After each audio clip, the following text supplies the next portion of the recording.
So, hi friends. Welcome to my trading channel. So చాలా videos open చేశాను నేను ఇప్పుడు. మనం ఇప్పుడు కోటెక్స్లో ఉన్నాము. మార్కెట్ని అనలైజ్ చేసుకొని ట్రేడ్ అనేది ప్లేస్ చేస్తానండి.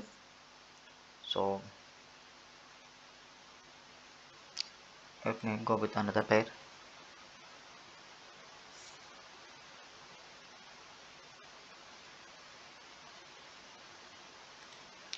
కరెక్ట్ పేర్ని కరెక్ట్ చూసుకొని మనం ట్రేడ్స్ ప్లేస్ చేస్తాను నేను.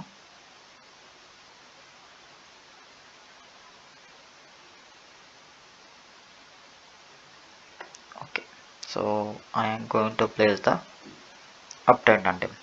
ఓకే, నేను ఎందుకు అప్డేట్ తీసుకున్నానంటే మీరు ఇక్కడ చూడొచ్చు మార్కెట్ అనేది ఇక్కడ నుంచి కంప్లీట్గా ఎస్ఎంఏ అనేది డౌన్ డైరెక్షన్ అనేది చూపించింది.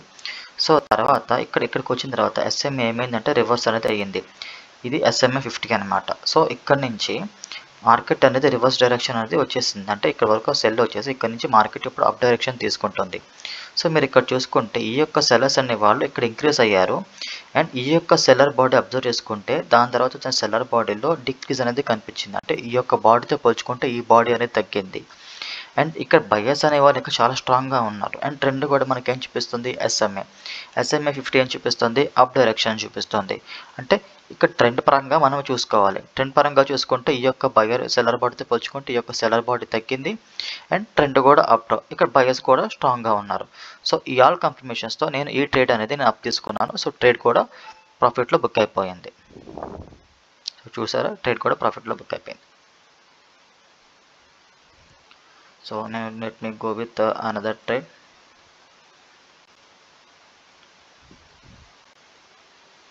ఇక్కడ చూసుకుంటే మార్కెట్ కంప్లీట్గా సైడ్ వేలో వెళ్తుంది. బెటర్ ఇలాంటి టైప్ మార్కెట్ అవాయిడ్ చేయడం బెస్ట్ మ్యాక్సిమమ్. ఎందుకంటే చూడండి మార్కెట్ పక్కనే వెళ్తుంది, సైడ్ వే టైప్లోనే చూసుకుంటుంది. బట్ నేను ఒక ఛాలెంజ్గా చేసుకుని నేను ఎప్పుడు కూడా సైడ్ వేస్ కూడా ట్రై చేస్తూ ఉంటాను. బట్ జనరల్గా అది రిస్క్ ఎక్కువ, సైడ్ వేస్ మ్యాక్సిమం అవాయిడ్ చేయాలి.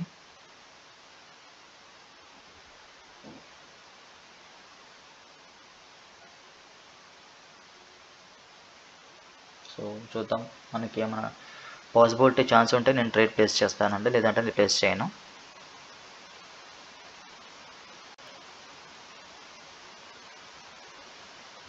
ఓకే, దీని ఛాన్స్ అనేది కనిపించింది. ఎందుకో నేను సెల్ తీసుకున్నానంటే even though side way market అయినా ట్రేడ్ తీసుకోవడానికి రీజన్స్ ఏంటంటే బలమైన కారణాలు.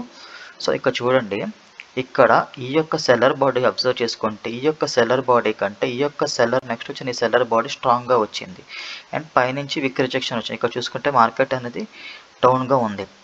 ఈ కన్ఫర్మేషన్స్తో నేను ఇక్కడ ఈ బాడీ అనేది నేను సెల్ అనేది తీసుకున్నాను. ఎస్ఎంఐ కూడా ఏం చూపిస్తుంది, ఎస్ఎంఐ 50 కూడా మనకి ఏంటంటే డౌన్ డైరెక్షన్ చూపిస్తుంది. ఈ ఆల్ కన్ఫర్మేషన్స్తో నేను సెల్ అనేది తీసుకున్నాము. చూద్దాం, మ్యాక్సిమం సెల్లోనే క్లోజ్ అవ్వాలి. బట్ సైడ్ వే కాబట్టి నేను రిస్క్ అనేది తీసుకున్నాను. చూద్దాం ఎలా క్లోజ్ అవుతుందో. ఓకే, ఇది లాస్ట్లోనే వెళ్ళేటట్టు ఉంది. అందుకే ఇప్పుడు సైడ్ వే తీసుకోకూడదు. ఓకే, ట్రేడ్ అనేది లాస్ అయింది, పర్లేదు. నేను ఇప్పుడు నెక్స్ట్ ట్రేడ్ చూసుకుంటాను. ఇక్కడ నాకు డౌన్ తీసుకుంటున్నాను.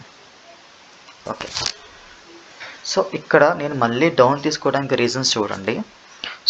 ఇక్కడ నేను మళ్ళీ డౌన్ తీసుకోవడం రీజన్ ఏంటంటే ఈ యొక్క బయర్ బాడీ అనేది నాకు ఇక్కడ విక్ అనేది చాలా బాడీ వీక్నెస్ కనిపించింది. అండ్ ఇక్కడ ఈ యొక్క సెల్లర్తో పోల్చుకుంటే కింద లో అనేది క్రియేట్ చేయింది. ఎస్ఎంఏ 50 కూడా డౌన్ చూపిస్తుంది. ఈ కన్ఫర్మేషన్స్తో నేను ఇక్కడ సెల్ అనేది తీసుకున్నాను. నెక్స్ట్ బయర్స్ అనే వాళ్ళు ఇక్కడ ఉన్నారు. చూద్దాం. ఈ క్యాండిల్ మ్యాక్సిమం కంపల్సరీగా సెల్లోనే క్లోజ్ అవ్వాలి. బికాస్ ఇక్కడ క్లియర్ కట్గా షూర్ షాట్ అనేది ఉంది. ఇక్కడ చూసుకుంటే ఈ బయర్ బాడీ తగ్గింది, సెల్లర్ స్ట్రాంగ్గా ఉన్నారు. ఈ కన్ఫర్మేషన్స్తో నేను సెల్ తీసుకున్నాను. ఎంట్రీ పాయింట్ కూడా మంచి ఎంట్రీ పాయింటే. చూద్దాం. ఓకే, ట్రేడ్ ప్రాఫిట్లో బుక్ అయిపోయింది. నా entry point correct entry point నాది. నా ఎంట్రీ పాయింట్ వల్ల నేను ట్రేడ్ కూడా నాకు ఇంకా క్లోజ్ అవ్వలేదు. ఓకే, ట్రేడ్ విన్ అయిపోయాను. చూసుకోవచ్చు. ట్రేడ్ కూడా ప్రాఫిట్లో బుక్ అయిపోయింది. Okay, let's go with another trade అండి. సో ఇక్కడ ఏంటంటే నేను ప్రతి ఒక్క క్యాండిల్ నేను డీటెయిల్గా ఎక్స్ప్లెయిన్ చేస్తున్నాను. సో ఇక్కడ ఎవరిది ఏదేమీ లేదు. నేను ఎప్పుడు కూడా ప్లేన్ చార్ట్ మీద ప్రిఫర్ చేసుకుంటాను. So like horizontal lines, trend lines ఇలాంటివన్నీ నేను జనరల్గా నేను యూజ్ చేయను అనమాట. సో నేను యూజ్ చేసేదల్లా ఒకటే. సో కేవలం క్యాండిల్ యొక్క బాడీ నాకు ఏం చెప్తుందో అదే చూస్తాను. అండ్ క్యాండిల్ యొక్క బాడీ, విక్స్ ఇవన్నీ కూడా నేను క్లియర్ కట్గా అబ్జర్వ్ చేసుకుని అండ్ సపోర్ట్ కింద ఒక SMA 50 అనేది యాడ్ చేసుకుంటాను. ఇంతే, సింపుల్. నేను ఎక్కువ హడావుడిగా మన మార్కెట్ని అందరూ మిగతా ఛానల్స్ చదవట్టు నేను ఎక్కువ హారిజాంటల్ లైన్స్, ట్రెండ్ లైన్స్ ఇవేమి నేను గీయనండి. కేవలం only one point was trend ఎలా ఉంది, ట్రెండ్ చూసుకుంటాను, బాడీస్ అబ్జర్వ్ చేసుకుంటాను అంతే. ఈవెన్ ఒక్కొక్కసారి నేను ట్రెండ్ రివర్స్ కూడా వెళ్తూ ఉంటాను. But ultimate the point what is trading and trade అనేది విన్ అవ్వడమే అంతే. సో ఇది అండి. సో మనం ఇంకో వేరే చార్ట్ చూసుకుందాం. ఇక్కడ నాకు క్లియర్ కన్ఫర్మేషన్స్ లేవు.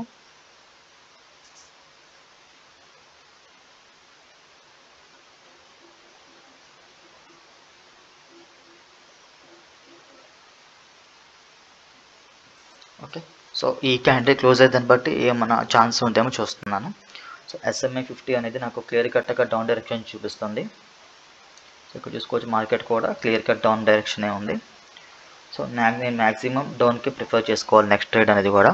సో ఎందుకనేది నేను ట్రేడ్ తీసుకున్న తర్వాత ఈ క్యాండిల్ క్లోజ్ అయిన దాన్ని బట్టి నేను ట్రేడ్ తీసుకుంటానా వద్దని చూసుకుంటాను. Okay, so clear cut confirmation. So down trend. Okay, so ఎందుకు డౌన్ ట్రేడ్ తీసుకున్నానంటే, సో ఫస్ట్ నేను చూసిన పాయింట్ ఏంటంటే SMA 50 అనేది డౌన్ ట్రెండ్ డైరెక్షన్ ఉందండి. సో తర్వాత మీరు ఇక్కడ చూసుకుంటే బయర్స్ అనే వాళ్ళు కంప్లీట్గా ఇంక్రీజ్ అవుతూ వస్తున్నారు. బయర్స్ అని ఇంక్రీజ్ అయిన తర్వాత కరెక్ట్గా ఇక్కడ చూసుకుంటే ఒక రెసిస్టెన్స్ లెవెల్ అనమాట. ఈ రెసిస్టెన్స్ లెవెల్ దగ్గర నుంచి ఒక స్ట్రాంగ్ రెసిస్టెన్స్ అనేది కూడా వచ్చింది. సో తర్వాత మీరు ఇక్కడ చూసుకుంటే ఈ యొక్క సెల్లర్స్ అనేవాళ్ళు కంప్లీట్గా డిక్రీజ్ అవుతూ వచ్చారు. ఇక్కడ డిక్రీజ్ అయిన సెల్లర్స్ మళ్ళీ ఇక్కడ ఒక్కసారిగా ఎక్కడ కరెక్ట్గా సెల్లర్స్ దగ్గర ఇంక్రీజ్ అయ్యారు అనమాట. సో ఇక్కడ హై క్రియేట్ చేయలేదు. హై క్రియేట్ చేయకపోతే SMA డౌన్ ఉంది. సో ఆ కన్ఫర్మేషన్స్తో నేను ఈ క్యాండిల్ అనేది నేను సెల్ తీసుకున్నాను. సో చూద్దాం ఈ క్యాండిల్ ఎలా క్లోజ్ అవుతుంది దాన్ని బట్టి చూద్దాం. ఇంకా మనకి 8 సెకండ్స్ ఉంది. సో ఐ థింక్ ఓకే, ఈ ట్రేడ్ అనేది లాస్ అయిపోయాను, పర్లేదు. ఓకే, మేబీ మార్టింగల్ పెడితే ఈ ట్రేడ్ విన్ అవ్వచ్చు. ఈ ట్రేడ్ అనేది నేను లాస్ అయ్యాను. సో నేను ఇంకొక ట్రేడ్ తీసుకుని సెషన్ క్లోజ్ చేస్తాను. ఇంకొక ట్రేడ్ తీసుకుందాం. మేబీ ఇక్కడ ఈ అప్ డైరెక్షన్ ఇక్కడ మార్కెట్ అప్ ఉంటే వల్ల మేబీ ఇది అప్ వెళ్ళి ఉండొచ్చు. ఓకే, సో ఇంకొక ట్రేడ్ తీసుకొని సెషన్ క్లోజ్ చేస్తాను. సో ఓవరాల్గా నేను ఇప్పుడు 1 2 3 4 ట్రేడ్స్ తీసుకున్నాను. 1 2 3 4 ట్రేడ్స్ తీసుకున్నాను. 4లో 3 విన్ అయ్యాను, 1 లాస్ అయ్యాను. సో ఇంకొక ట్రేడ్ తీసుకుందాం.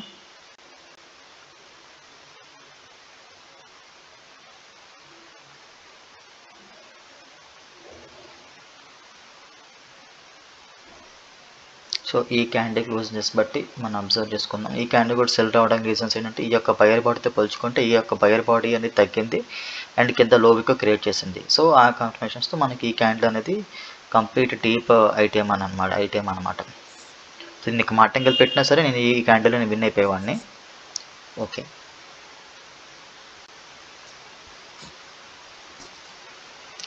I will go with another asset.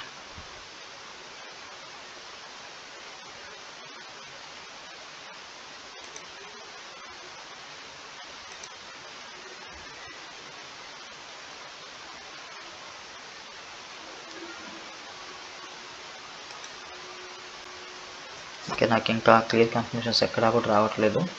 So చూద్దాం, నేను ఈ క్యాండిల్ బట్టి చూద్దాం.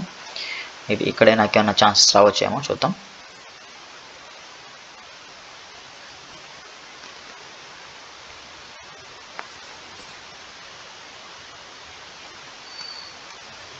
So 6 seconds, 7 seconds, 5.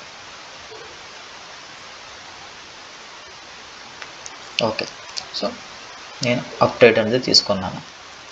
సో ఎందుకు అప్డేట్ తీసుకున్నానంటే, సో ఇక్కడ one of the major thing is ఇక్కడ ట్రెండ్ వచ్చేసి అప్ డైరెక్షన్ ఉందండి. అండ్ ఇక్కడ చూసుకుంటే ఈ యొక్క బయర్స్ తర్వాత మళ్ళీ సెల్లర్స్ వచ్చారు, తర్వాత మళ్ళీ బయర్స్ అనే వాళ్ళు వచ్చారు. సో మళ్ళీ బయర్స్ రావడానికి రీజన్ ఇంకోటి ఉంటుంది. ఇక్కడ నిజంగా సెల్లర్స్ అని స్ట్రాంగ్గా ఉంటే తర్వాత మళ్ళీ సెల్లర్స్ రావాలి. బట్ సెల్లర్స్ రాకుండా ఏమయ్యారంటే ఈ బయర్స్ అనే వాళ్ళు కొద్దిగా బాడీ అనేది ఇంక్రీజ్ చేసి మళ్ళీ బయర్స్ అనే వాళ్ళు వచ్చారు. సో నేను ఆ కన్ఫర్మేషన్స్తో నేను బై తీసుకున్నాను. సో చూద్దాం. సో నాకు ఇంకా 24 సెకండ్స్ ఉంది. మార్కెట్ ఇంకా డీప్ అనాలిసిస్ చేసుకుంటే ఇక్కడ నుంచి మార్కెట్ సో చూడండి, క్లియర్ కట్ షూర్ షార్ట్ ఫిన్ ట్రేడ్. సో ఇలా ఏంటంటే ప్రతి ఒక్క క్యాండిల్ నేను డీప్గా అనాలిసిస్ చేసుకుంటానండి. మీరు ఇక్కడ క్లియర్ కట్గా నేను మళ్ళీ ఒకసారి ఈ ట్రేడ్ ఎక్స్ప్లెయిన్ చేస్తాను చూడండి.